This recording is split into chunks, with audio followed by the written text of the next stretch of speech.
હિતેન કુમાર અને Anandi Tripathi starrer superhit Gujarati film મૈયરમાં મનડું નથી લાગતું 5 સપ્ટેમ્બરના રોજ સિનેમાઘરોમાં રિલીઝ થશે.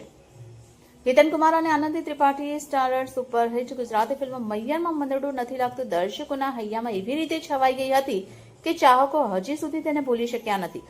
ત્યારે દર્શકો માટે સારા સમાચાર છે કે આ સુપરહિટ ફિલ્મ ફરી સિનેમાઘરોમાં રિલીઝ થઈ રહી છે.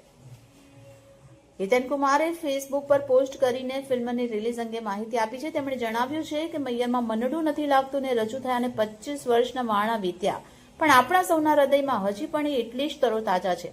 આ સાથે તેમણે આનંદી ત્રિપાઠી અને ફિલ્મના પોસ્ટર સાથેની કેટલીક તસવીરો પણ શેર કરી હતી. મૈયરમાં મનડું નથી લાગતું વર્ષ 2001માં રિલીઝ થઈ હતી. રામ અને રતનની જોડીએ તે સમયે ધૂમ મચાવી દીધી હતી. ગુજરાતી ઇન્ડસ્ટ્રીમાં પહેલીવાર એવું બન્યું કે કોઈ ગુજરાતી ફિલ્મની સિક્વલ બની. તો આજની પેઢીને આ ગુજરાતી સુપરડુપર હિટ ફિલ્મ મૈયરમાં મનડું નથી લાગતું કદાચ યાદ ન હોય એવું બની શકે, પરંતુ વર્ષ 2001માં રિલીઝ થયેલી આ ફિલ્મે તે સમયે ધૂમ મચાવી હતી. આ ફિલ્મને 11 સ્ટેટ એવોર્ડથી નવાજવામાં આવી હતી. એટલું જ નહીં, ગુજરાતી ઇન્ડસ્ટ્રીમાં ફિલ્મની સિક્વલ બની હોય એવી આ પહેલી ફિલ્મ હતી. ફિલ્મમાં રતનનો રોલ એક નોન ગુજરાતી એક્ટ્રેસ આનંદી ત્રિપાઠીએ પ્લે કર્યો હતો. રતન એટલે કે આનંદી ત્રિપાઠી માત્ર યુવકોમાં જ નહીં પરંતુ યુવતીઓ અને મહિલાઓમાં પણ એટલી જ લોકપ્રિય હતી. આનંદી ત્રિપાઠીએ પછી તો ગુજરાતી ઇન્ડસ્ટ્રીમાં કામ કર્યું.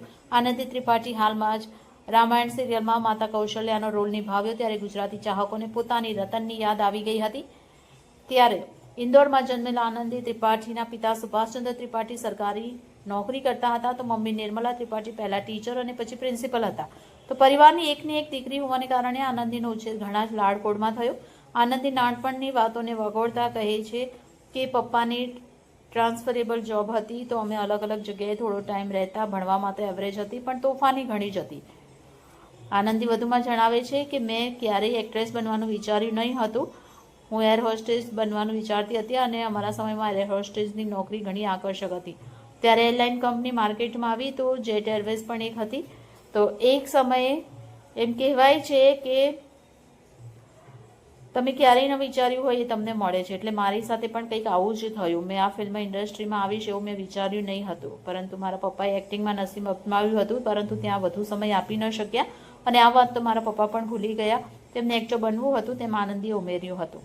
તો મોડેલિંગથી ફિલ્મી જર્ની શરૂ કરનાર આનંદી કહે છે કે ઇન્દોરમાં ફેશન ડિઝાઇનિંગ ઇન્સ્ટિટ્યૂટમાં એડમિશન લીધું ત્યારે મારી એક સિનિયરને મોડલની જરૂર હતી. તે સિનિયરની સગાઈ થઈ ગઈ હોવાથી પોતે મોડલ બની શકે તેમ ન હતી, એટલે સિનિયરે મને મોડલિંગ માટે કહ્યું અને મેં પહેલાં પેરેન્ટ્સની પરમિશન લીધી અને આ સિનિયરને કારણે જ હું આ ફિલ્ડમાં, આ ઇન્ડસ્ટ્રીમાં આવે છે કે કન્નડ ફિલ્મ બાદ 2 થી 3 જાહેરાતમાં કામ કર્યું અને મેકઅપ પપ્પુ દાદાના મિત્ર રફીક શેખ હતા.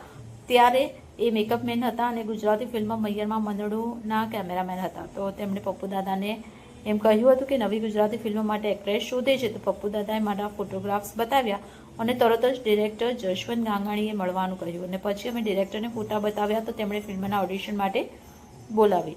તો અનેક યુવતીઓમાંથી મારી પસંદગી થઈ.